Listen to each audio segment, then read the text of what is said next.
శ్రీమాత్రే నమః. శ్రీ గురుభ్యో నమః. తదుపరి కర్కాటక రాశి. కర్కాటక రాశి వారికి సంబంధించి ఈ యొక్క మార్చి ఆఖరి వారం నుండి మొదలుపెట్టి ఏప్రిల్ 2వ వారం వరకు ఎలా ఉండబోతుంది, ఎలాంటి ప్రతిఫలాలు ఉంటాయనే విషయాన్ని ఇప్పుడు తెలుసుకుందాం. విద్యార్థి దశలో ఉన్నటువంటి వారికి కానీ, గృహిణులకు సంబంధించిన విషయంలో కానీ, ఇంట్లో ఏవైనా సరే ఆనందకరమైనటువంటి సందర్భాలు ఏర్పడము, మీరు ఎప్పటి నుంచో దాచుకున్నటువంటి ధనానికి తగినటువంటి ప్రతిఫలము దొరకడము, ఉద్యోగస్తులు అలాగే వ్యాపారస్తులకు సంబంధించి కూడా భూమికి సంబంధించి ఏవైనా క్రయ విక్రయ సంబంధిత వ్యవహారాల్లో ఆనుకూలంగా ఉండడము, అలాగే వివాహము, సంతానానికి సంబంధించి కూడా మంచి సంబంధాలు మీ దాకా రావడము, అలాగే సినీ రాజకీయ వర్గాల్లో ఉన్నటువంటి వారికి ఎన్నో రకాలైనటువంటి అనుకూలమైనటువంటి విషయాలు, కాస్త శ్రమ చేస్తే వారి యొక్క గతంలో పడ్డ కష్టానికి తగ్గ ప్రతిఫలము దక్కడము, ఇలాంటివి అధికంగా జరిగే అవకాశం ఉంది. కానీ రాహుగ్రహము ఈ యొక్క మేషరాశి నుండి సంచరిస్తూ మీనంలోకి వెళ్ళడము, శుక్రగ్రహం కూడా మకర కుంభాలను దాటి మీనంలోకి ప్రవేశించడము, ఇవి ఈ యొక్క రాశి వారికి అనుకూలమైనటువంటి పరిస్థితులే అయినప్పటికీ కొన్ని రకాలైనటువంటి ఇబ్బందికరమైన వాతావరణాలు కూడా ఉండే అవకాశం ఉంది. ఏదైనా సరే లేని కొత్త అలవాటు రావడము, ఏదైనా లేని అనుమానం కలగడము, అప్పటి వరకు ప్లాన్స్లో లేనటువంటి కొత్త ప్లానింగ్ వేయడము, ఎక్కడికైనా దూర ప్రాంతాలకు వెళ్ళి అప్పటికప్పుడు ప్లాన్ అంతా చేంజ్ చేయడము, దానివల్ల ఆరోగ్య సమస్యలు రావడము, ఇలాంటివి కూడా కలిగే అవకాశం ఉంది.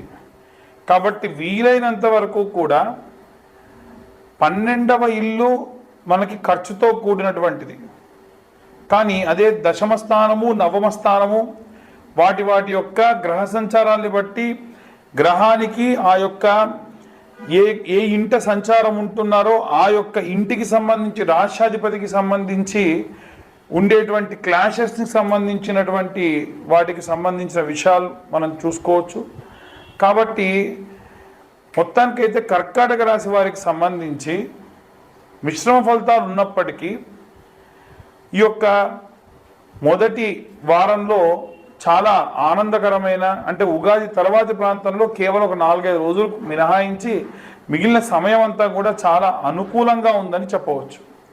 ఇవన్నీ గోచార రీత్యా చెప్పేటువంటి విషయములు మాత్రమే. పూర్తిగా మీ యొక్క జాతకం విశ్లేషణతో కావాలి అంటే మీ పేరు, మీ date of birth, time, place కింద ఉన్న నెంబర్కి వాట్సాప్ చేయండి. పూర్తిగా మీ జాతకం విశ్లేషణతో మీరు తెలుసుకోవడం జరుగుతుంది. ఈ యొక్క 2025 సంవత్సరంలో కేవలం 2025 రూపాయలు మాత్రమే ఛార్జ్ చేయడం జరుగుతుంది. అన్ని వర్గాల వారు ఎలాంటి రెమెడీస్ తీసుకోవాలి, ఎలాంటి మంత్రపఠనం చేయాలనే విషయాన్ని మనం తెలుసుకుందాం.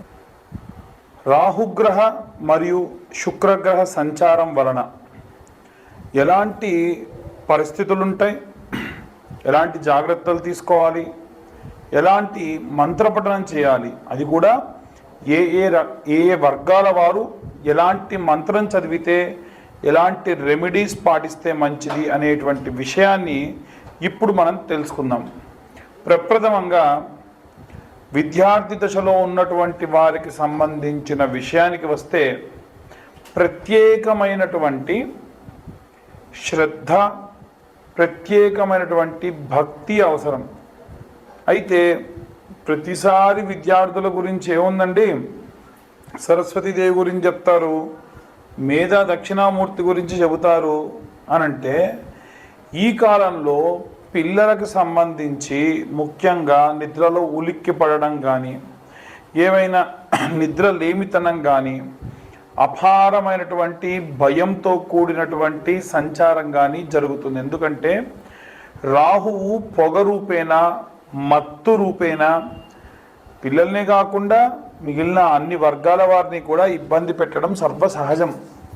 కాబట్టి ఇలాంటివి ఏవి కూడా కలగకుండా ఉండాలి అంటే ఎలాంటి రెమెడీస్ తీసుకోవాలి అనంటే, విద్యార్థులు హనుమాన్ చాలీసా లేదా ఆంజనేయ స్వామి యొక్క గాయత్రి చదవడం మంచిది.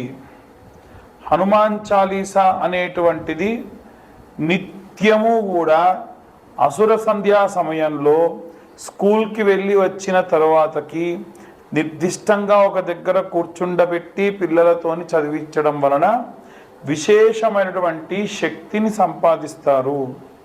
అయితే ఇప్పుడు నేను చెప్పేటువంటి విషయం ఏదైతే ఉందో ఈ యొక్క మార్చిలో ఉన్నటువంటి ఆఖరి వారంలో ప్రారంభమయ్యేటువంటి కాలం, అంటే 21, 22వ తేదీల సమయంలో ఎలాంటి ప్రభావాలు ఉంటాయి అనేటువంటి విషయం గురించి ఇప్పుడు మనం మాట్లాడుతూ ఉన్నాం.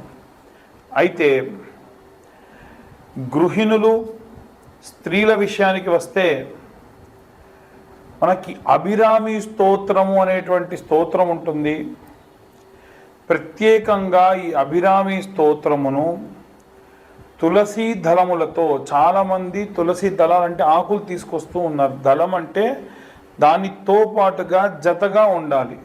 అలాంటి తులసి దళాలను తీసుకొని వచ్చి 108 తులసి దళాలతోని అమ్మవారికి ప్రత్యేకంగా స్తోత్రం చదువుతూ ఆరాధన చేయడం వలన, తర్వాత కాస్త నీడలో ఎండపెట్టినటువంటి ఆ యొక్క తులసిని పొడి చేసి నిత్యము ఆచమనం చేసే సమయంలో ఇంటి యజమాని చేత చేయించడం వలన విశేషమైనటువంటి శక్తి, భయాందోళన నుంచి దూరమయ్యే అవకాశం ఉంటుంది.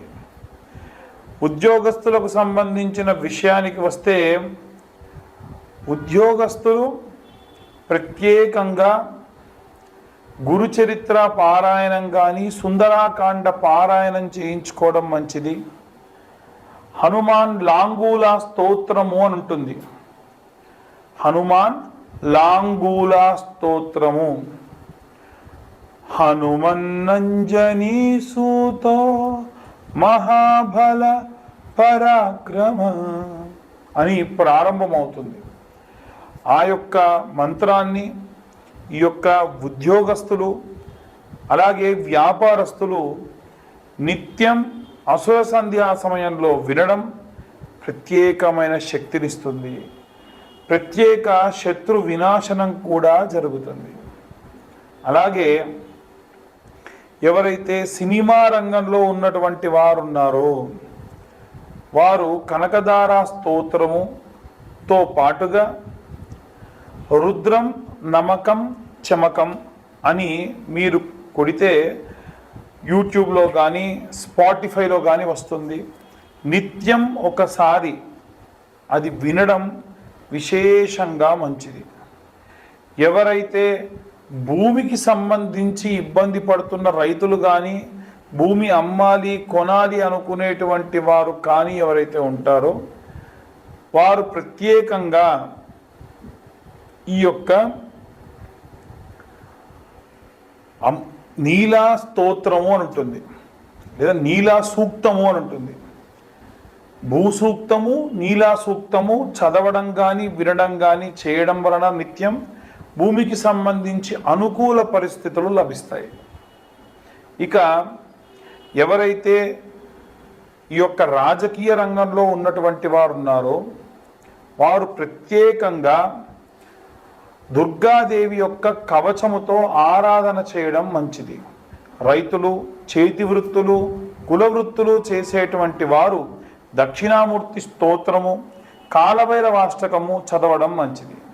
అలాగే ఎవరైతే ఈ యొక్క పిల్లలు లేకుండా వృద్ధాప్యంలో ఉన్నారో వారు వీలైనంత వరకు కూడా ఈ యొక్క ప్రసన్న మహాకాళి దేవాలయానికి వెళ్ళి అమ్మవారి యొక్క ఆరాధన అభిషేకంలో పాల్గొనడం మంచిది.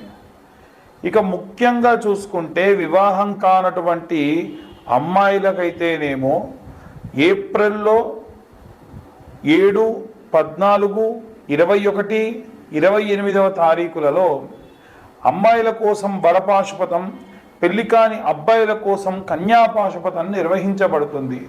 ఈ పాశుపతానికి 20-25 వేల దాకా ఖర్చు అవుతుంది. కానీ ఎటువంటి సామూహికంగా లేకుండా ఎవరికి వారికే చాలామంది ఇబ్బంది పడుతున్నారని అడుగుతున్నారు. కాబట్టి ఈ యొక్క పాశుపత హోమం అంటే కన్యా పాశుపతం వర పాశుపతం కేవలం 15,000 రూపాయలకి సామాగ్రంతా మేమే అరేంజ్ చేసి చెప్పడం జరుగుతుంది, చేయించడం జరుగుతుంది. ఇక జాతకం గురించి చాలామంది అడుగుతూ ఉన్నారు. 2025వ సంవత్సరంలో పూర్తి జాతక విశ్లేషణకి 2,025 రూపాయలు మాత్రమే ఛార్జ్ చేయడం జరుగుతుంది. ఎవరికైనా ఇంట్రెస్ట్ ఉంటే కింద ఉన్న నెంబర్ కాల్ చేసి మీ పేరు, మీ గోత్రం, మీ ఇంటి పేరు, మీ పేరు నమోదు చేయించుకోవచ్చు. సర్వే జనా సుఖినో భవంతు.